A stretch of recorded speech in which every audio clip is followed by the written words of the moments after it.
মিসকালা যাররা, মিসকালা যাররা। ও বান্দা, হাসরের ময়দানে আমি রবের কাঠগড়ায় এসে তোর জীবনের প্রত্যেকটা সেকেন্ডের হিসাব আমি রবকে বুঝাই দিয়ে যদি খুশি করতে পারো, তারপরে তোর জন্য তাজরি মিন তাহতিহাল আনহার ওয়ালা জান্নাত আছে। এর আগে তুই জান্নাত পাবি না। এবার বলেন জান্নাত কে পাবে? অঙ্ক করা এক জিনিস, বুঝে করা আরেক জিনিস। মুখস্থ করা এক জিনিস, বুঝে মুখস্থ করা আরেক জিনিস। ইসলাম জানা এক জিনিস, ইসলাম বুঝার এক জিনিস।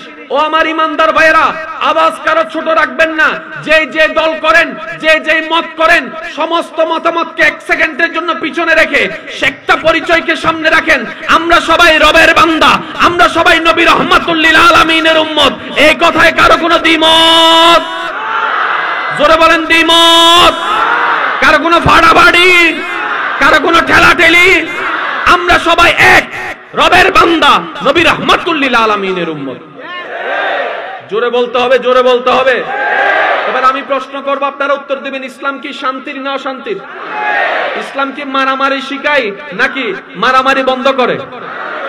কোরআন কি ঝগড়া লাগায় নাকি ঝগড়া বন্ধ করে? তাহলে সেই কোরআন আমাদের কাছে আসে, সেই ইসলাম আমাদের কাছে আসে। আজকে কেন আমরা এক মুসলমান আরেক মুসলমানকে দেখতে পারি না? তাহলে কেন আমরা এক মুসলমান আরেক মুসলমানের জানাজায় যাচ্ছি না? তাহলে কেন প্রশ্ন জাগে অন্তরের মধ্যে, এক ভাই আরেক ভাইয়ের চেহারা দেখছি না? তাহলে বুঝতে হবে ইসলাম শান্তির ধর্ম। এই শান্তি বজায় রাখার দায়িত্ব মুসলমানের। আজকে মুসলমান কেন দলে দলে ভাগ হয়ে মারামারি লেগে গেল? তাহলে বুঝতে হবে যেখানে ঝগড়া হয় সেখানে তৃতীয় পক্ষ নিশ্চয়ই থাকে, তৃতীয় পক্ষ নিশ্চয়ই থাকে, তৃতীয় পক্ষ নিশ্চয়ই থাকে। জামাই বউয়ের ঝগড়া হয়, মাঝখানে একজন তৃতীয় পক্ষ থাকে। ভাই ভাইয়ের মধ্যে মামলা হয়, মাঝখানে একজন তৃতীয় পক্ষ থাকে। এলাকার চেয়ারম্যানের দ্বন্দ্ব হয়, মাঝখানে পিন লাগানোওয়ালা তৃতীয় পক্ষ থাকে। ঠিক তেমনি ভাবে এই মুসলমানদেরকে পিছাই ফেলাই দেওয়ার জন্য তৃতীয় পক্ষ জড়ো হয়েছে।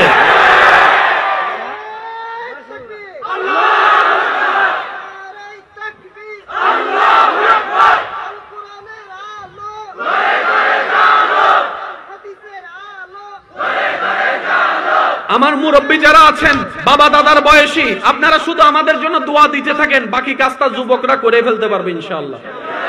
সেই যুবক যারা আছেন একবার বলেন মারহাবা। আপনার কাছে জ্ঞান আছে, বিবেক আছে, তর্ক করে করে কবরে যদি যান, আপনার জায়গা তো দুনিয়ায় থেকে যাচ্ছে। কবরে নিয়ে গেলেন, প্রশ্ন একটা থেকে যাচ্ছে। আপনি স্বামী স্ত্রী হয়ে দুনিয়াতে এসেছেন, সম্পর্ক করেছেন, ঝগড়া করতে করতে দাদা নাতি হয়ে গেছেন, আপনি দাদা নানা হয়ে গেছেন। তাহলে আপনি সংসার করলেন তো কি করলেন, পাইলেন তো কি পাইলেন? সময় তো শেষ। বুদ্ধিমান কারা জানেন? বুদ্ধিমানরা বলে যে আমি এমন ভাবে চলবো পানির নিচে, উপরে কোনো খবর হবে না, যা অর্জন করার সেটাও করব। বলে কি অর্জন করবা? রব্বানা আতেনা ফিদ দুনিয়া হাসানাতাও ওয়া ফিল আখিরাতি হাসানাতাও। দুনিয়া অর্জন করব, আখিরাতকেও সাজাবো। এরাই বুদ্ধিমান। এ মুরব্বী যারা দোয়া দেন, যুবকরা একটু আওয়াজ দেন। এই সারা পৃথিবীর মধ্যে, এখানে আমার চেয়ারম্যান সাহেব যত সম্ভব, না আপনি চেয়ারম্যান, সাবেক চেয়ারম্যান, তো চেয়ারম্যান তো চেয়ারম্যানের নাম তো ফুটে গেছে। তো আমার চেয়ারম্যান সাহেব আছেন এখানে, সাবেক চেয়ারম্যান মহোদয়, জ্ঞানী মানুষ। আমি ওনার দোয়া নিয়ে আপনাদের থেকে উত্তরটা চাচ্ছি। এই সারা পৃথিবী নির্ভর করে টাকার উপর নাকি জ্ঞানের উপর? আপনারা বলেন। কারণ সব সময় টাকা থাকলে কিছু হয় না, কিন্তু জ্ঞান থাকলে টাকাওয়ালা হওয়া যায়। এবার বলেন, বাপের লক্ষ কোটি টাকা দিয়েছে সন্তানের, এমন সন্তান আছে ব্যবসা টিকাইতে পারে নাই, আছে না নাই? অনেকে বিদেশ যাইয়া টিকতে পারে নাই, আছে না নাই? কেন? টাকা তো আছে, পারে নাই কেন? কয় এক সময় আমাদের বাংলাদেশ দখল করতে আসছিল পিস্তল নিয়ে। বাঙালিদের কাছে পিস্তল ছিল না, গেছে লাঠি লইয়া। বুঝালেন না বিষয়টা? আমাদের কাছে তো পিস্তল ছিল না, কোনো ট্রেনার ছিল না। পূর্ব পাকিস্তান যখন ছিল, বাঙালিরা নেমে গেছে লাঠি লইয়া, তারা আসছে অস্ত্র লইয়া। তো অস্ত্রের সামনে তো লাঠি টিকতে পারে না, কিন্তু বাঙালির ব্রেনের সামনে হার মানতে বাধ্য হয়েছে। এই লাগা কয় বাঙালি বড়।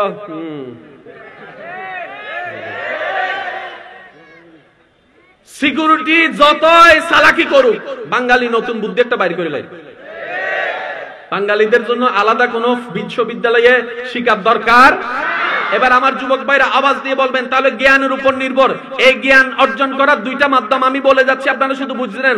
একটা হচ্ছে মাদ্রাসার জ্ঞান, আরেকটা হচ্ছে স্কুলের জ্ঞান। এই মাদ্রাসার জ্ঞান স্কুলের জ্ঞানে পড়তে পড়তে পড়তে পড়তে যখন আপনি ক্লাস 5, 6, 7, 8 শেষ করবেন, 9 এ যাওয়ার পরে পড়ার ধারা তিনটা।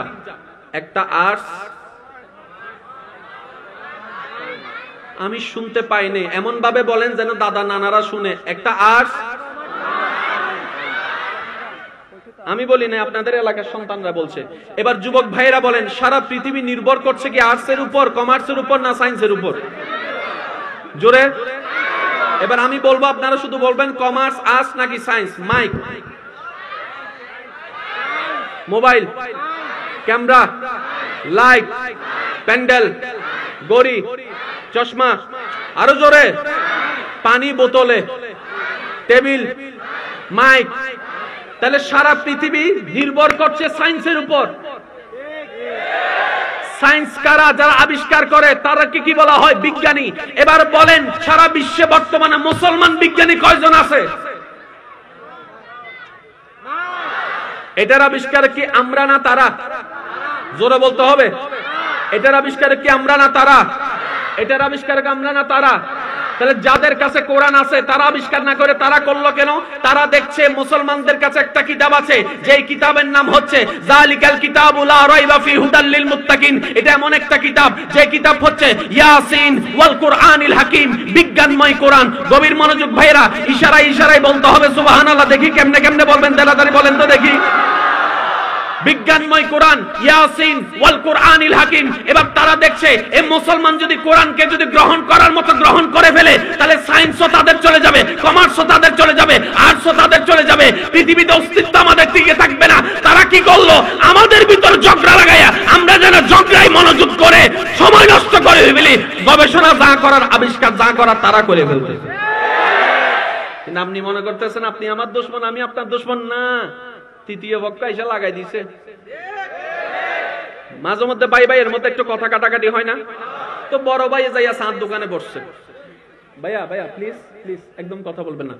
বড় ভাই যাইয়া চাঁদ দোকানে বসছে, মন দিল খারাপ। একজনে যাইয়া, এটা কোনো কথা নেই, তোর জায়গায় যদি আমি থাকতাম তারে জেলের ভাত খাওয়াইতাম। দিছে। বড় ভাই কয় হ কথা তো ঠিক। দিছে মামলা, চলে 50 বছর মামলা চলতেই থাকে, টাকা যা কামাইছে সব শেষ।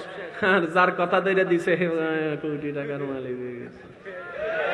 আজকে একটা কথা মনে রাখবেন, যারা স্বামী স্ত্রী আছেন, ভাই ভাই আছেন, আপনাদের সম্পর্কের ভিতর তৃতীয় পক্ষকে কখনো জায়গা তো দিবেন না, কথা বলার চান্সও দিবেন না।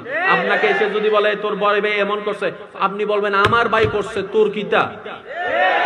কেউ যদি বলে যে তোর বউ এমন করে, হ আমি আমার বউরে কইছি ফেম করতো, তোর কিটা? আরো জোরে বলেন না।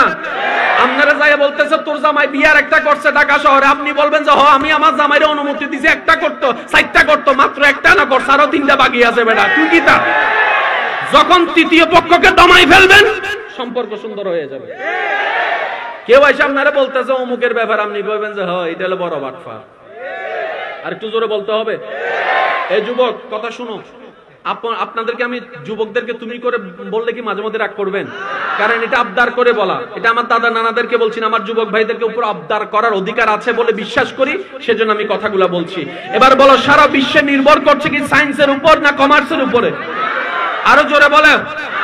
এবার ডাক্তার হওয়ার ইচ্ছা, সায়েন্স নিতে হবে। আপনার ইঞ্জিনিয়ার হওয়ার ইচ্ছা, সায়েন্স নিতে হবে। এই সায়েন্স ছাড়া চলে না, সায়েন্স ছাড়া চলে না। স্যাটেলাইট সায়েন্স, মাধ্যাকর্ষণ science, physics, chemistry, biology, everything নির্ভর করে সায়েন্সের উপরে। আর সায়েন্সের মহা সায়েন্সের কিতাবের নাম হচ্ছে আল কোরআন। শুনলে অবাক অবাক হয়ে যাবেন। এটা কি আজকে থেকে 10-12 বছর আগের মোবাইল এটা ছিল, তখন লক ছিল কি ওইটারই ইয়েস আর স্টার, আর কিছু কিছু ছিল হ্যাশ চিপা ধরলে মোবাইল লক হয়ে যেত। ওইসব কথা কয় না কেন? ওইটা টোডোডঙ্গ টোডোডঙ্গ টোডোডঙ্গ টং আমলের কথা কইতেছি আমি। এখন কি আর এগুলো দেখা যায়? যতই মানুষের বাটপারি বেড়ে যাচ্ছে, সিকিউরিটি তত শক্ত হয়ে যাচ্ছে। সিকিউরিটি শক্ত হইতে হইতে তারা আবিষ্কার করলো এমন একটা জিনিস মানব দেহের ভিতরে, এই ফিঙ্গারপ্রিন্ট। আমি সবার একটু মনোযোগ চাচ্ছি। মানব দেহের মধ্যে কান আছে না নাই? নাক আছে না নাই? ঠোঁট আছে না নাই? দাঁত আছে না নাই? তাহলে সিকিউরিটির জন্য ফিঙ্গারপ্রিন্ট কেন ব্যবহার করলো? যে কোনো একজন বিজ্ঞানী গবেষণা করে করে দেখে মানব দেহের মধ্যে একমাত্র দুইটা জায়গা আছে, যে দুইটা জায়গা কারো সাথে মিল খায় না। সন্তান হলো বাবার সাথে মিলে না, বাবারটা দাদার সাথে মিলে না। বলে যে কোন দুই জায়গা? বলে যে একটা হচ্ছে আই প্রিন্ট, একটা হচ্ছে চোখের প্রিন্ট। যারা বিদেশ যায় তারা জানে ওই এয়ারপোর্টের মধ্যে চোখের মধ্যে দিয়ে আই প্রিন্ট নেওয়া হয়, কারণ আই প্রিন্ট আপনি চাইলে পাল্টাতে পারবেন না। প্লাস্টিক সার্জারি করে আপনি চেহারা পাল্টাই ফেলতে পারেন, দাড়িওয়ালা শেভ করতে পারবেন, চেহারা পাল্টাতে পারবেন, চোখ কখনো পাল্টাতে পারবেন না, ফিঙ্গারপ্রিন্ট কখনো পাল্টাতে পারবেন না। ওনার গবেষণায় বলে মানব দেহের একটা অথেন্টিক জায়গা আছে, এটার নাম হচ্ছে ফিঙ্গারপ্রিন্ট। এটা কখনো চেঞ্জ হয় না। আবিষ্কার করলো আজকে থেকে 50 বছর আগে, 60 বছর আগে, বললাম 100 বছর আগে। আপনি শুনলে অবাক হয়ে যাবেন। আপনার ঘরে যে কোরআন আছে, যে কোরআনকে শুধু আমরা সোয়াবের কিতাব মনে করি, ওই কোরআনের সূরা কিয়ামার, এই বিজ্ঞানের তত্ত্ব আমাদের রব্বুল আলামিন সূরা কিয়ামার 4 নম্বর আয়াতে 1450 বছর আগে দান করে দিয়েছেন। সুবহানাল্লাহ। ও যুবক, এই কোরআন ঝগড়ার কিতাব নয়, এটা প্রেমের কিতাব। আর একটু জোরে বলা যাবে? এই কোরআনে নাই বলতে কিছু নাই। সুবহানাল্লাহ জোরে। আমি আমার দাদাদেরকে সুবহানাল্লাহ বলতে বলতেছি না কেন জানেন কি? কারণ ওনারা দাঁত লড়বড় করে। এখন যদি মাহফিলে আইসা যদি দাদা একটা সুবহানাল্লাহ কই পড়ে যায়, দাদি না আমরা জাড়া দিয়ে ফিটাইব। কিছু কথা কয় না কা? দাদারা অনেক সুবহানাল্লাহ কইয়া কইয়া কালাদারি সাদা বানাইছেন, আর কোন লাগতো না। এবার চাই যুবকরা একবার বলেন সুবহানাল্লাহ। আর একটু জোরে বলেন। এই পোস্টারের স্টাইল 2050 সালের মাহফিলে থাকবে কেন? ওল্ড, নিউ লাগবে। এটা ওল্ড ভাইয়া, পয়েন্টে নোট করবেন, এটা ওল্ড, নিউ লাগবে। এই প্যান্ডেল 2050 সালে দিলে কিতা দিছ? আমরা যখন ছোট ছিলাম তখন মাহফিলে স্টাইল দেখছি, 50 সালেও দেখি এটা দিছে। এই বেটা কোল। এবার বলেন আওয়াজ যেন ছোট না হয়। প্যান্ডেলের পরিবর্তন হয়েছে কি হয় নাই? মোবাইলের পরিবর্তন, আরেকটু জোরে, ক্যামেরার পরিবর্তন, গড়ির পরিবর্তন, চশমার পরিবর্তন, কাপড়ের পরিবর্তন, চুলের স্টাইলের পরিবর্তন, আরেকটু জোরে বলেন না, জুতার পরিবর্তন। নোকিয়া মার্কেট ছিল এক সময়, এখন আইফোনের মার্কেট। ওই পরিবর্তনও, রাস্তার পরিবর্তন, আরো জোরে, গ্রামের পরিবর্তন, শহরের পরিবর্তন, কোরআনের পরিবর্তন, কোরআনের পরিবর্তন, কোরআনের পরিবর্তন, কোরআনের পরিবর্তন, সায়েন্সের পরিবর্তন, সায়েন্সের পরিবর্তন, কমার্সের পরিবর্তন, ফিজিক্সের পরিবর্তন, কেমিস্ট্রির পরিবর্তন, বায়োলজির পরিবর্তন, ম্যাথমেটিক্সের পরিবর্তন, সূরা ইয়াসিনের পরিবর্তন, সূরা রহমানের পরিবর্তন, সূরা মুলুকের পরিবর্তন। এবার জগৎ জিজ্ঞেস করে, আমরা 2 বছর টিকতে পারি না, নতুন ব্র্যান্ড দুনিয়ায় দেখা লাগে। ও কোরআন 1450 বছর ধরে অপরিবর্তিত ভাবে সারা বিশ্বের রাজত্ব তুমি করছো, তো করছো কিভাবে? কোরআন উত্তর দেয়, আমাকে নাযিল করলে ওয়ালা কিয়ামত পর্যন্ত টিকে থাকার, সর্বকালে সর্বযুগে সর্বপরিস্থিতিতে স্থায়ীভাবে টিকে থাকার সমস্ত কোয়ালিটি আমার রব আমি কোরআনের ভিতর দিয়ে দান করে দিয়েছেন। সব পরিবর্তন হবে, কোরআনের পরিবর্তনের দরকার নাই। আর একটু জোরে বলা যাবে? এবার বলেন যুবক, মুরব্বীরা রাগটাক করেন না, কিছু যুবকও আছে তো, কথা একটু অন্যদিকেও যাওয়া লাগবে। কারণ যুবকরা হচ্ছে দাদাদের লাঠি। দাদার লাঠি কিন্তু আসলে এটা না, নাতিরাই হচ্ছে দাদার, জোরে বলতে হবে, দাদার নানার লাঠি। এবার আসেন একটু মনোযোগ দেন। রবীন্দ্রসঙ্গীত আছে না?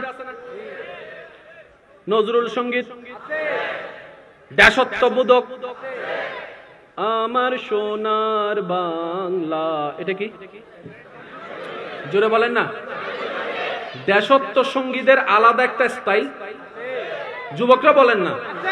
রবীন্দ্রসঙ্গীতের আলাদা একটা স্টাইল, নজরুল সঙ্গীতের আলাদা একটা স্টাইল। শুধু মনে করে দেওয়ার জন্য আপনাদেরকে বলি, নজরুল সঙ্গীত গুলা ঠান্ডা হয় না, একটু গরম গরম, চল চল চল ঊর্ধ্ব গগনে বাদমাদল, এভাবে। এবার আপনি যদি নজরুল সঙ্গীতটারে রবীন্দ্রসঙ্গীতের মতো গান, অবস্থা কি তৈব? চল চল চল, পুরা মজাটাই, জোরে বলতে হবে, পুরা মজাটাই। তাহলে রবীন্দ্র নজরুল হতে পারে না, নজরুলের গান দেশাত্মবোধকের স্টাইলে হতে পারে না, দেশাত্মবোধকের গান আপনার হিন্দি গানের মতো হতে পারে না, হিন্দি গান বাংলা গানের মতো হতে পারে না, বাংলা গান চাকমা গানের মতো হতে পারে না। এক একটা রাজত্ব আছে, গভীর মনোযোগ, এক একটা রাষ্ট্র আছে, এক একটা আলাদা বিশেষত্ব আছে। কিন্তু কোরআন পৃথিবীর বুকে এমন একটি কিতাব, যে সুরে পড়বেন সেই সুরেই ফিট হয়ে যাবে। আর একটু জোরে বলা যাবে? এবার একজনে বলে যে কোরআনের ভিতর, আপনি হুজুর এলাকার মসজিদের ইমাম সাহেব ওয়াইজ করছে যে কোরআনের ভিতর দায় বলতে কিছু নাই, সবকিছু আছে। এবার সে কইতেছে, কইলেনেরই একটা কথা, কোরআনের ভিতরে নজরুল সঙ্গীতের প্রেম কো, কোরআনের ভিতরে নজরুল সঙ্গীতের প্রেম কো। এবার বলে যে কেন? বলে যে নজরুল সঙ্গীতের মধ্যে একটু ভাব আছে, একটু স্পিডে আছে। বলে যে কোরআনকে আনো, এখনই যা হয় সেটা কি? আলহামদুলিল্লাহি রাব্বিল আলামিন রহমানির রহিম মালিকি ইয়াউমিদ্দিন ইয়াকা না'বুদু ওয়া ইয়াকা নাস্তাঈন ইহদিনাস সিরাতাল মুস্তাকিম সিরাতাল লাযিনা আন'আমতা আলাইহিম গায়রিল মাগদুবি আলাইহিম ওয়ালাদ-দাল্লিন। সুলি পড়া যায়? কয় না, আমি এটা পছন্দ করি না, একটু স্লো পড়েন। আলহামদুলিল্লাহি রাব্বিল আলামিন। কয় না না, আমার এটা পছন্দ না, আমার একটু টান মাইরা পছন্দ। কয় আলহামদুলিল্লাহি রাব্বিল আলামিন। একটা আয়াত তিন দিকে ফিট। আরেকটু জোরে বলতে হবে। আয়াত কয়টা? ফিট হচ্ছে যেদিকে দিবেন। এই যে রং যেটা কোরআনে আছে, পৃথিবীর কোন কোথাও নাই। রব্বে কারীম বলে, বান্দা তোদের এক একজনের পছন্দ এক এক রকম, আমি কোরআন কেমন ভাবে সাজিয়ে দিয়েছি, যার যেই রকমের পছন্দ, কোরআনের মধ্যে সব রকমের পছন্দের নিয়ামত আমি দান করে দিয়েছি। একজন কয়, হুজুর এক্সকিউজ মি, কয় তুই গীতা কইবি? কয় হুজুর আমার গানও ভাল লাগে না, গদ্যও ভাল লাগে না, আমার কবিতা ভাল লাগে। কোরআনে কবিতা কো ভাইয়া প্লিজ, কোরআনে কবিতা। হুজুরও দাবি করছে কি কোরআনে সবকিছু? এত আস্তে বললে কিন্তু মামলা হয়ে যাবে। আর একটু চিল্লাই কোন, আমার তো কবিতা পছন্দ, হুজুর কোরআনে কবিতা কো। এবার বলেন, আমাদের ছোট নদী চলে বাঁকে বাঁকে। ওই অটোফাস সব বসে রয়েছে, অটোফাস। আমাদের ছোট নদী চলে বাঁকে বাঁকে। আরো জোরে বলেন না, আমাদের ছোট নদী চলে বাঁকে বাঁকে। হাট্টিমা টিম টিম, এগুলা কি? সরা, কবিতা, ঠিক না? এবার আমি একটা পড়তেছি, এটা কি একটু দেখেন তো। আমাদের ছোট নদী চলে বাঁকে বাঁকে, হাট্টিমা টিম টিম, এটা কি? দুটোটাই তো আমি কবিতা থেকে পড়লাম, কবিতা বলছেন না কেন? তখন আমার শিক্ষিত ভাই বলবেন, ভাইয়া শুনেন, কবিতা বললেই হয় না, কিছু শর্ত মানতে হয়। কেমন শর্ত? প্রথম, ভাই প্লিজ প্লিজ একটু মনোযোগ। প্রথম নম্বর লাইনের শেষের শব্দের ছন্দের সাথে দ্বিতীয় লাইনের শব্দের শেষের ছন্দের সাথে মিল থাকতে হবে। কি রকম? আমাদের ছোট নদী চলে বাঁকে বাঁকে, শেষের শব্দ খেয়াল করবেন। আমাদের ছোট নদী চলে বাঁকে বাঁকে, বৈশাখ মাসে তার হাঁটু জল থাকে, বাঁকে থাকে। হাত্তিমা টিম টিম, তারা মাঠে পারে ডিম, ডিম ডিম। কথা বলেন না ভাই? আই ছেলেরা আই মেয়েরা ফুল তুলিতে যায়, ফুলের মালা গলায় দিয়ে মামার বাড়ি যায়। তাহলে শেষের শব্দ যদি ছন্দ মিল থাকে, অর্থ যদি পারফেক্ট হয়, তাহলে বোঝা যাবে এটার কবিতার ছন্দ পাওয়া যাবে। এবার আমি পড়তে থাকবো, আমার ইমানদার ভাইরা শেষের শব্দের দিকে একটু মনোযোগ দিবেন। আলহামদুলিল্লাহি রাব্বিল আলামিন আর রহমানির রহিম মালিকি ইয়াউমিদ্দিন ইয়্যাকা না'বুদু ওয়া ইয়্যাকা নাস্তাঈন কুল আউযু বিরাব্বিন নাস মালিকিন নাস ইলাহিন নাস মিন শাররিল ওয়াসওয়াসিল খান্নাস। সুবহানাল্লাহ বলবেন না ভাই?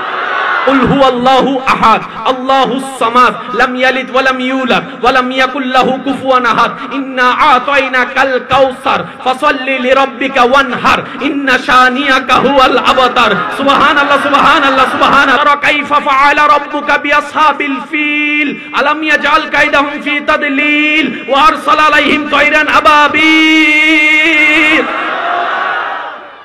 খাইছে না দে, কোরআনের ভিতরে তো কবিতার ছন্দ আছে দে।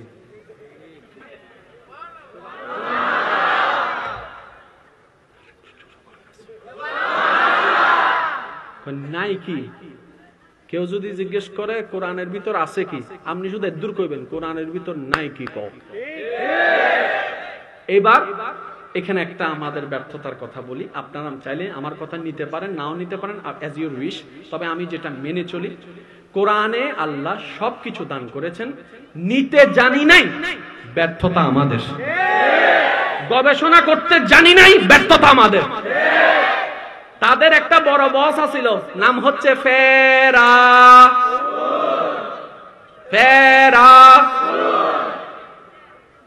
মরা মানুষের কখনো ফাস্টফুড হয় না পৃথিবীর বুকে। আমার জানা মতে একমাত্র মরা মানুষ ফেরাউন, যার ফাস্টফুড হয়েছিল।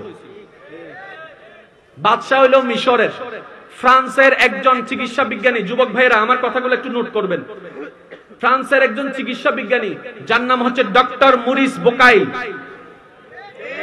উনি বলে যে আমাদের নেতা কেমনে মারা গেছে আগে না জানলো, এখন আমরা জানার মতো মেশিন টিশিন আবিষ্কার হয়েছে। সুতরাং মিশরের প্রধানমন্ত্রীর কাছে দরখাস্ত করলো যে ফেরাউনের মমিসের বডিটা আমাদেরকে একটু দেওয়া হোক, আমরা একটু কারণটা দর্শানোর চেষ্টা করি, কি কারণে তিনি মারা গিয়েছেন। উনি দীর্ঘকাল গবেষণা করে দেখতে পেলেন ওনার দেহের ভিতরে লবণের ছিটে ছুটো পাওয়া গিয়েছে। উনি ওনার গবেষণায় বেচতে পারলেন, বুঝতে পারলেন, জানতে পারলেন ফেরাউনের মৃত্যুটা পানির ভিতরে হয়েছে, পানির ধাক্কা লেগেছে, শরীরের হাত ভেঙে গিয়েছে। উনি সমস্ত তিথিস রেডি করে সারা বিশ্বে আলোড়ন সৃষ্টি করে দিয়েছে। ফেরাউনকে সবাই বাদশা মানে, এখনো পর্যন্ত সবাই বাদশা মানে, ওইরকম সম্মান করে লাল গালিচা দিয়ে সংবাদ দেওয়ানো হয়েছিল। উনি যখন এই বক্তব্যটা সারা বিশ্বে প্রচলন করলেন যে ডক্টর মরিস বুকাইলি বলে আমাদের ফেরাউন এইভাবে মৃত্যুবরণ করেছে, সবাই অবাক হয়ে গেল।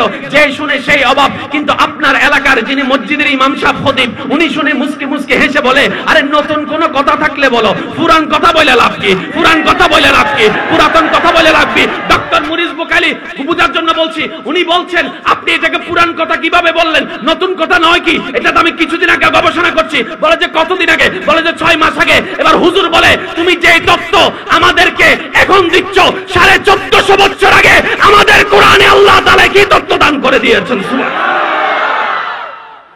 এটার নাম কোরআন। এই কোরআন লই আমরা ঝগড়া করি।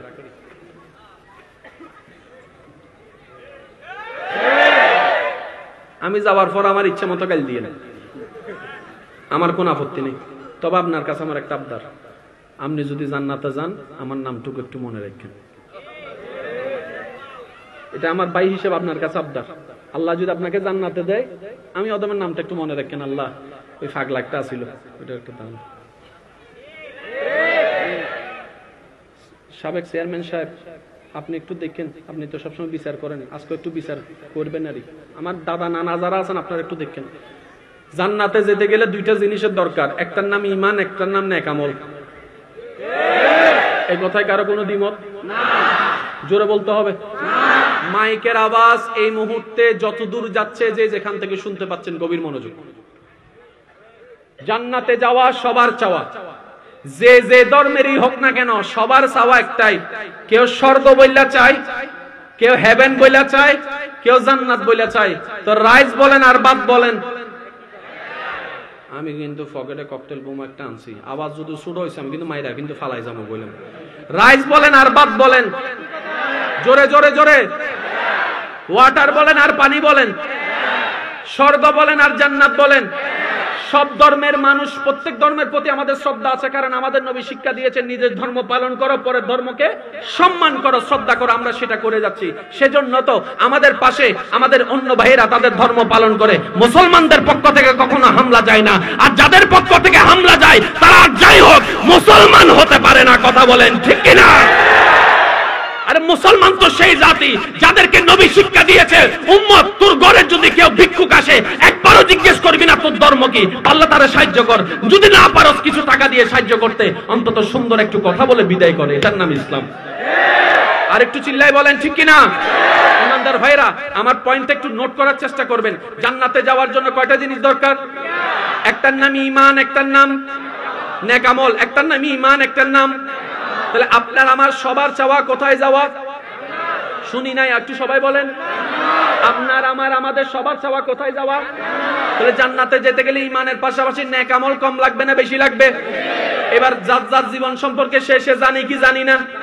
আপনারা আমাকে চিনেন না, আমি আপনাকে চিনি না। আপনি আমার জীবন জানেন না, আমি আপনার জীবন জানি না, কিন্তু যার যার জীবন শেষে। এবার আমি আমারটা কই কারো জোর করতাম না। আমি মোকাররম বাড়ির জীবনে আমার জানা মতে সোয়াবের তুলনায় গুনাহ বেশি। আমার মতো কেডা কেডা আছেন একটু হাত তুলেন তো।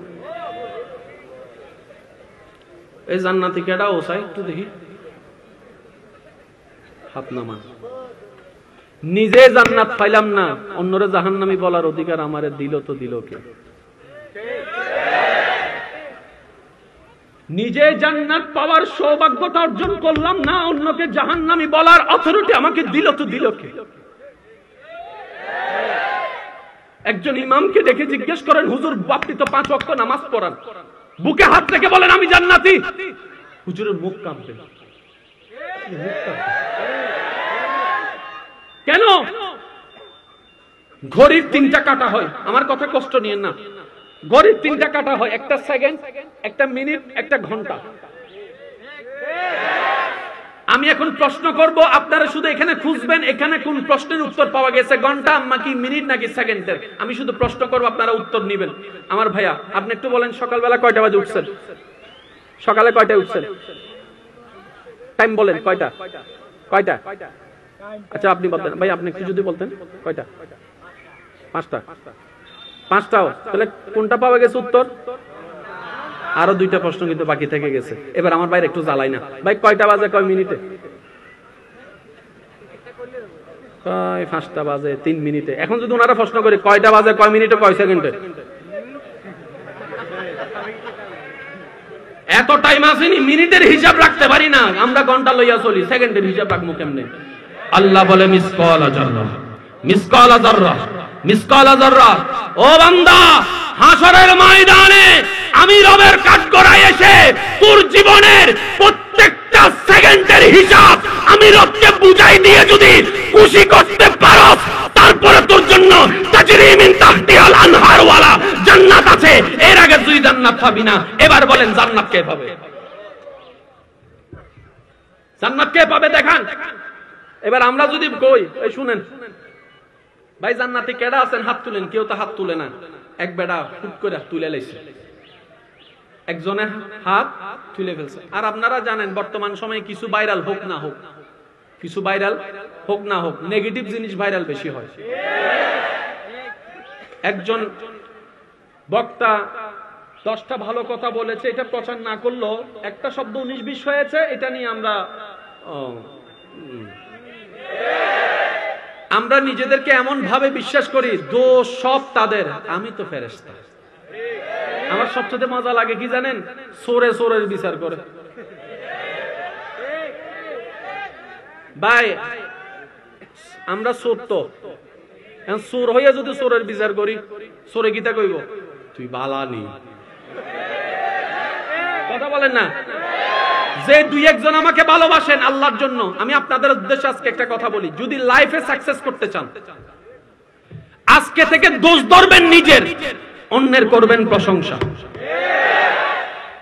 অন্যের করবেন প্রশংসা, দোষ ধরবেন নিজের, বদনাম করবেন নিজের, প্রশংসা করবেন অন্যের। দেখবেন আল্লাহ তাআলা আপনার এই প্রত্যেকটা জিনিসকে এমন হতে পারে খুশি হয়ে গুনাহ মাফ করে দিতে পারে, আপনাকে আব্দুল্লাহ থেকে ওলি আল্লাহ বানাই দিতে পারে। এবার আওয়াজ দিয়ে বলুন, আল্লাহ চাইলে পারে কি পারে না? আমরা জান্নাতে যাওয়ার জন্য নেক আমলের দরকার আছে না নাই? নামাজ রোজার মাধ্যমে, হজ যাকাতের মাধ্যমে, জিকির আজকারের মধ্যে নেক আমল কামাই কি কামাই না? আমরা নেক আমল ধ্বংস করে দিই দুইটা বোমার মাধ্যমে, একটার নাম রিয়া বোমা আর একটার নাম গীবত বোমা। আর জোরে হয় না কা? আমাকে জান্নাতে যাওয়ার জন্য 58% সওয়াব লাগবে, আমি কামাইছি, এই কামানোটা গাদার বাচ্চা গাদা, আমি কত বড় গাদা দেখেন, অন্যের গীবত করে ওখান থেকে কমাই দিচ্ছি, রিয়া করে কমাই দিচ্ছি, তো নিজে বাঁচলে না বাপের নাম, আমি তো নিজেই বাঁচতে পারি না। সেজন্য আজকে থেকে দোষ ধরবেন কার? জোরে কয় না? অন্যের করবেন কি? সবাই বলতে হবে অন্যের করবেন কি? এটা আল্লাহ পাকের রহমতের একটা নিদর্শন। অনেকে সুবহানাল্লাহ শুনে মনে হয়েছে হুজুর শেষ করে দিলাম, আমি খুশি, আমারও টাইম শেষ, আমি চলে যেতেছি। তবে একটা কথা, কবরের মধ্যে কোনো বর্ডার নেই, কবরের জগতে কোনো বর্ডার নেই, কবর জগতে কোনো রং নাই, কবর জগতে কোনো স্বাদ নাই, কবর জগতে কিচ্ছু নাই, মাটি আর মাটি। হ্যাঁ, যদি আপনি মালিককে খুশি করে যেতে পারেন, অন্ধকারটাও আলোকিত হয়ে যাবে। কষ্ট করে আপনার কবরের চিন্তা আপনি করেন, আমার কবরের চিন্তা আমি করব, আপনি আমাকে বেশি থেকে বেশি উৎসাহ দিতে পারবেন। ভাইয়া কবরটা সাজাইলা, সারা জীবন শান্তিতে থাকতে পারবে। এটা হচ্ছে মুসলমানের নিয়ম, বলেন না? এটা হচ্ছে মুসলমানের। আপনারা কি কষ্ট পাচ্ছেন ভাইয়া? এবার বলেন, যার যার গুনাহ সম্পর্কে সে জানি কি জানি না? আমাদের কি সওয়াবের পাল্লা বাড়ি না গুনার পাল্লা? আমারটা তো আমি কইয়া লাইছি, আপনাদেরটা আপনারা কোন না, সওয়াবের পাল্লা বাড়ি না গুনার পাল্লা? তো এখন নিজে দোষী হইয়া অন্যের যখন বিচার করি,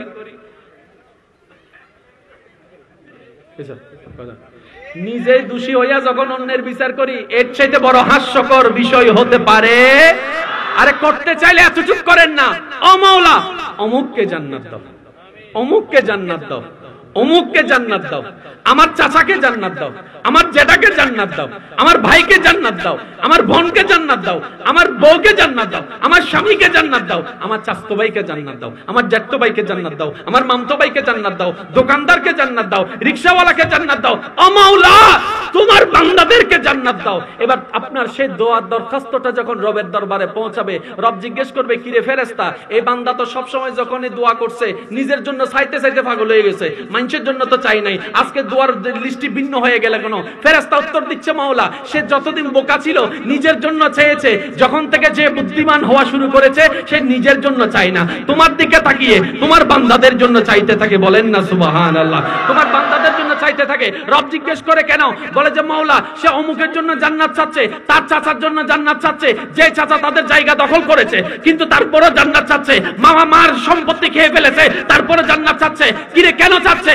বলে যে সে বুঝতে পেরেছে তুমি তার উপরই দয়া করো, যে অন্যের উপর দয়া করে তুমি তাকে ক্ষমা করো, যে তোমার দিকে তাকায় অন্যকে ক্ষমা করে দেয়। আল্লাহ পাকের অনেকগুলা নামের ভিতর একটা নাম আছে সত্তার। এটা কি পানির? জোরে বলেন, এটা কি পানির? দেখা যাচ্ছে, দেখা যায়।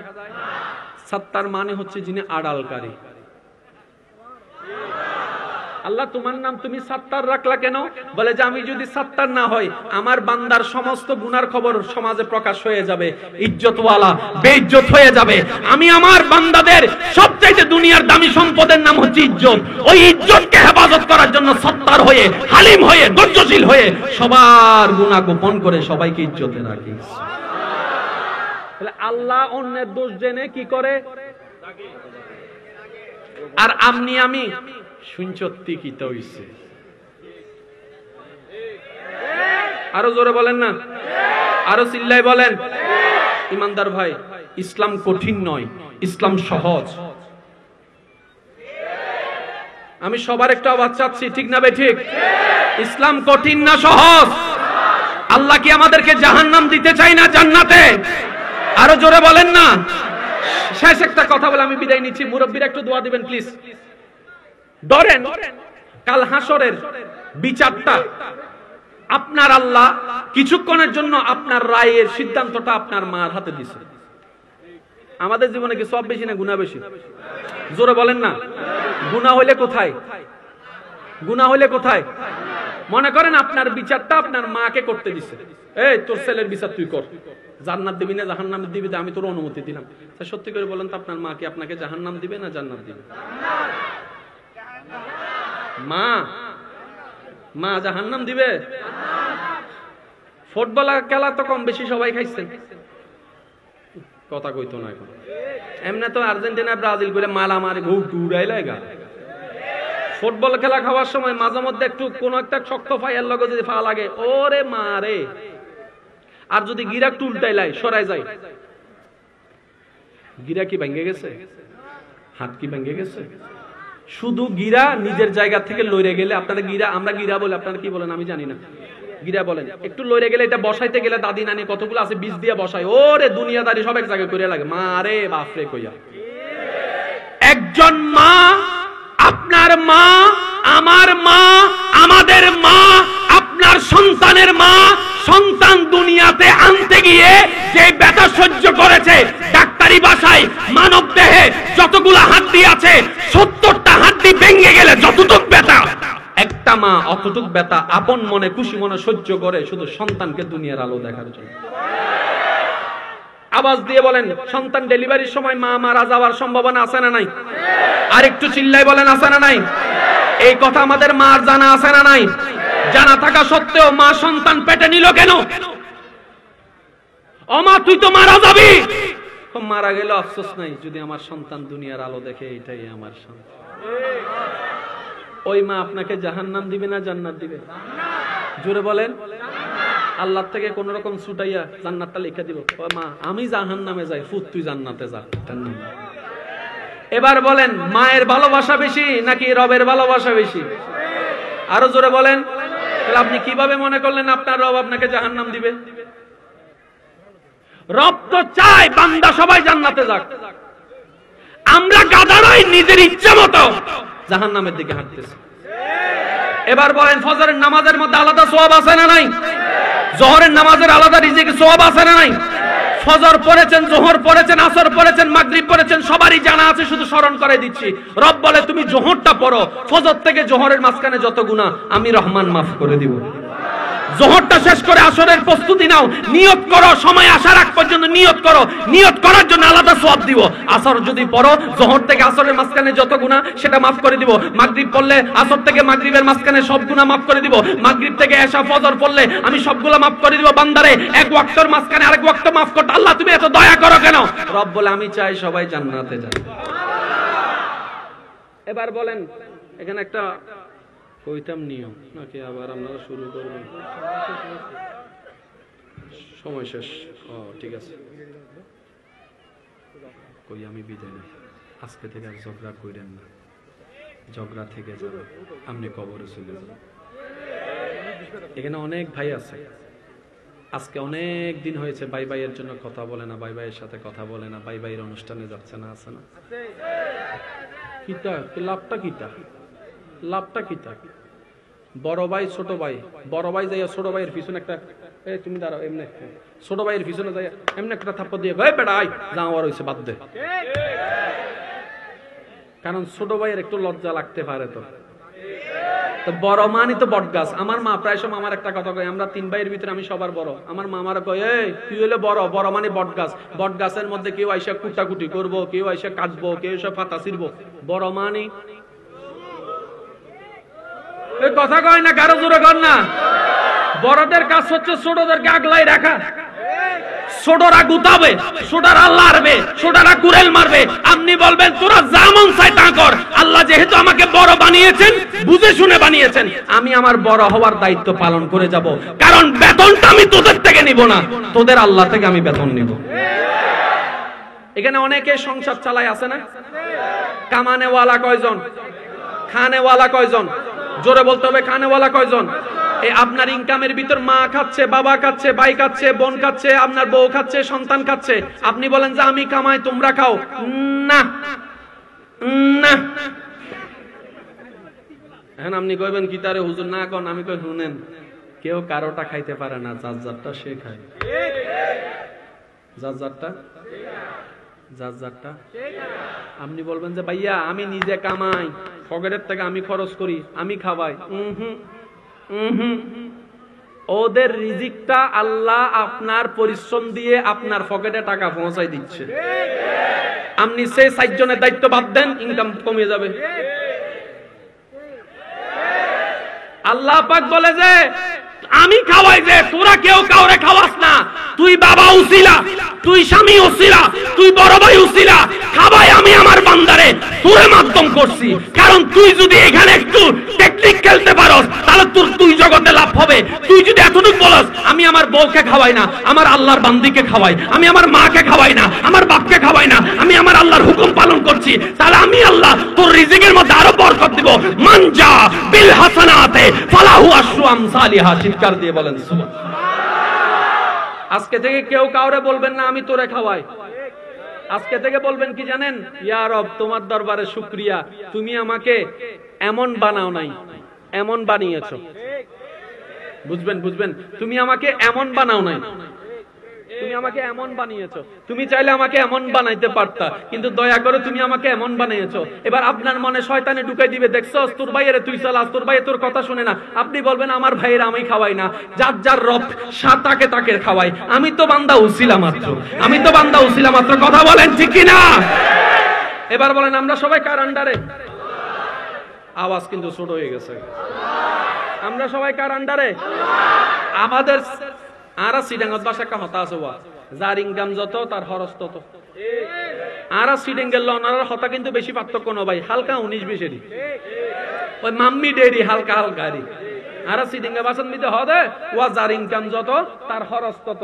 ইনকাম যদি বাড়ে খরচও বাড়ে। হতান যদি উল্টাই দাও ভাই তাহলে কি হর? যার খরচ বাড়ে তার ইনকাম বাড়ে। তার মানে কি? ইনকাম তুই করতে লাগিও না, নবদ্দা তুই করতে লাগিও না, জিবে দইনে ইবে দের ইবেন নামল দি রাজ্জাক। ইয়া বজনের উপর মাথার উপর দিয়ে কথাগুলো চলে গেছে, কয় কোন চাইনিজ ভাষা কথা শুরু করছে। কিন্তু আঞ্চলিক ভাষার একটা মজা, আপনি যতই বলেন মাম্মি দিলে লাগে না, মম দিলে লাগে। যখন ও মা, এই যে কথা কয় না কারো জোরে, ও মা, এটা যে দিলে লাগে কানে লাগে, এটা কিন্তু মাম্মি মমের মধ্যে, জোরে কর না মাম্মি মমের মধ্যে। এবার বলেন ইমানদার ভাই, শেষ ভালো যার সব ভালো তার আওয়াজ জোরে দেন। নামাজ লাগবে কি লাগবে না? নামাজের জন্য সিজদা লাগবে কি লাগবে না? নামাজটা আমরা কেন পড়বো? উত্তর যদি শুনতে চাই, বেশিরভাগ মানুষ উত্তর দিবে জান্নাতে যাওয়ার জন্য। আমি বলি ভাই জান্নাতে যাওয়ার জন্য নামাজ পড়েন না, আপনি শুধু পড়বেন আপনার মওলাকে খুশি করার জন্য। আবার বলছি, আপনি শুধু পড়বেন আপনার মওলারে খুশি করার জন্য। আমাকে কি একটু বলতে পারবেন একজন মানুষের জীবনে কয় ওয়াক্ত নামাজ থাকলে জান্নাতে যাওয়া যাবে? এমনও পর্যন্ত আমরা শুনেছি উলামায়ে কেরামের হাদিসে জবানের পাক থেকে, একজন 50 ওয়াক্ত নামাজি চলে যাচ্ছে জান্নাতে, আরেকজন 5000 ওয়াক্ত নামাজি চলে যাচ্ছে জাহান্নামে। আসলে জান্নাতটা নির্ভর করে না কোন আমলটা কেমন, এতটুকু মনে রাখবেন, আপনি কোন আমলটা এখান থেকে করেছেন। একজন বান্দার 1000টা কপালের সিজদা এক পাল্লায় রাখেন, আরেকজন বান্দার একটা দিলের সিজদা এক পাল্লায় রাখেন, আল্লাহর দরবারে দিলের সিজদাটাই ভারী হয়ে যায়। কারো কোনো দ্বিমত? জোরে বলেন, কারো কোনো দ্বিমত? এই মসজিদের জন্য একজনে 10 লাখ টাকা দিছে, কম না বেশি? আরেকজনে 2 টাকা দিছে। এখন 10 লাখ টাকা যে দিছে তার মনে মনে নিয়ত হইল সবাই আমারে দানবীর কইবে। আরেকজন রিকশাওয়ালা 2 টাকা দিয়ে গেছে, একজন কয় এই তুই দিছো যে কেউ তোরে মারহাবা কইব না, কয় কেউ না কই, যে ডাকার উনি দেখছে তো। এবার আমি আপনাকে প্রশ্ন করি, আপনি যে আল্লাহরে বিশ্বাস করেন ওই আল্লাহ কোনটা পছন্দ করবে, 10 লাখ নাকি 2 টাকা? কেন? কারণ আপনি তখন বলবেন ওই 2 টাকার মধ্যে আল্লাহর প্রেম ছিল, ওই 2 টাকার মধ্যে আল্লাহ ছিল, ওই 2 টাকা। তো একই কথা ওইখান থেকে কপি করে নামাজে নিয়ে আসেন না। আরো সহজ করে দিচ্ছি, জান্নাতে যেতে গেলে নামাজের দরকার, শেষ ভালো যা সব ভালো জোর কর না, জান্নাতে গেলে নামাজের দরকার, রোজার দরকার, হজের দরকার, যাকাতের দরকার। এবার উলামায়ে কেরামের দোয়া নিয়ে বলছি, অঙ্কটা একটু বোঝার চেষ্টা করবেন। অঙ্ক নিয়ে ঝগড়া চলে না, অঙ্ক বুঝতে হয়। 2 যোগ 2, 2 গুণ 2, গুণও 4 হয়, যোগও 4 হয়। আপনাকে বুঝতে হবে এটা কি গুণের 4 নাকি যোগের 4। ওয়াল্লাহি ইসলামের মতো সহজ পৃথিবীতে আর কিচ্ছু নাই। এই ইসলামটারে আমরা কঠিন বানাই ফেলছি। এবার আসেন, একজন ব্যক্তি নামাজের পরীক্ষায় 100তে 100 পাইছে, জান্নাতে যাওয়ার সুযোগ। নামাজের পরীক্ষায় হাসরে 100তে 100 পাইছে, জান্নাতে যাওয়ার সুযোগ। কিন্তু মায়ের সেবায় সে পাইছে 0। এখন কি জান্নাত পাবে? মার সেবায় 100তে 100 পাইছে, যার নামাজের মধ্যে 100তে 100 পাইছে, কিন্তু ভাইয়ের হক মাইরে দিছে 0, জান্নাত যাবে?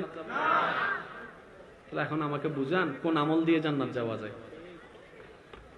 এক কথাই বলি, জান্নাত পাবে কে? এটাই তো এক কথা মনে হয়, রব যার উপর খুশি হবে জান্নাত সে পাবে। এবার মেইন পয়েন্ট হচ্ছে রব আপনার কোন কিছুতে খুশি হচ্ছে, এটা হচ্ছে মেইন বিষয়। এবার ওলামায়ে কেরামকে জিজ্ঞেস করেন, রব কারো কারো উপর তো এই কারণে খুশি হয়ে গিয়েছে, মাকে পানি খাওয়ানোর জন্য দাঁড়াইছিল, রব খুশি হইয়া ওলি বানাই দিয়েছে। রব কেন কোন কোন বান্দার উপর মুসা নবীর উম্মত সারা জীবন ভর গুনার কারকাসকে মরার আগে কুত্তারে পানি খাওয়াইছে, রব খুশি হইয়া তারাও জান্নাত দিয়ে দিয়েছে। তাহলে রবকে খুশি করাই মেইন টার্গেট। রব কোন কাজে খুশি হয় আমাদের জানা নাই নির্দিষ্ট, তাই প্রত্যেকটা কাজ করতে হবে যেন রব খুশি হয়। আমার মা বোন করে রান্না করে না, মন চাইলেও করে, মন না চাইলেও। আমার মা বোনরা চাইলে এই রান্নাটাকে সওয়াব বানাই ফেলতে পারে। কেমনে? আমার মা বোন যদি বলে, আল্লাহ তোমার বান্দাদেরকে খাওয়ানোর জন্য আমি রান্না করছি, এবার জামাইয়ে খাক, বউয়ে খাক, ভাইয়ে খাক, শ্বশুর খাক, শাশুড়ি খাক, ফেটে ফেট ভরবো, সওয়াবে সওয়াব পাবো। সুবহানাল্লাহ বলবেন না রে? আরো জোরে বলেন না। আল্লাহ আমি আমার স্বামীর জন্য করছি না, আল্লাহ আমি তোমার বান্দার জন্য করছি। জামাই বউ ভিতরে এখানে ঝগড়া আছে না? না আপনাদের এলাকায় নাই তো। কিছু কিছু বউ আছে জামাইরে ভিড়ে, কিন্তু জামাই তো ঘরের থেকে বাইরে হইলে আর কইতে পারে না, লজ্জার বিষয়। তো জামাই বউ যারা আছেন, আমি আপনাদেরকে একটা কথা বলবো ভাই হিসেবে, 3 সপ্তাহ আমার কথাটা রাখেন। আজকে থেকে আপনি আপনার স্বামীকে স্বামী দেখবেন না, আপনি আপনার বউকে বউ দেখবেন না, আপনি শুধু দেখবেন এটা আমার আল্লাহর বান্দা, এটা আমার নবীর উম্মত। শুধু 3 সপ্তাহ মাইনা চলেন আমার কথা। বউ দেখবেন না, কারণ বউ দেখলে ভুল ধরা হয়। কথা বলেন না রে ভাই। জামাই দেখলে ভুল ধরবেন, আপনি বলবেন এটা আমার জামাই না, এটা আমার আল্লাহর বান্দা, দেখবেন অন্তর থেকে একটা শ্রদ্ধা চলে আসবে। আর যে সম্পর্কে শ্রদ্ধা থাকে সেই সম্পর্কে কখনো অশান্তি সৃষ্টি হয়। আল্লাহ আমাদের সবাইকে বুঝার তৌফিক দান করুন।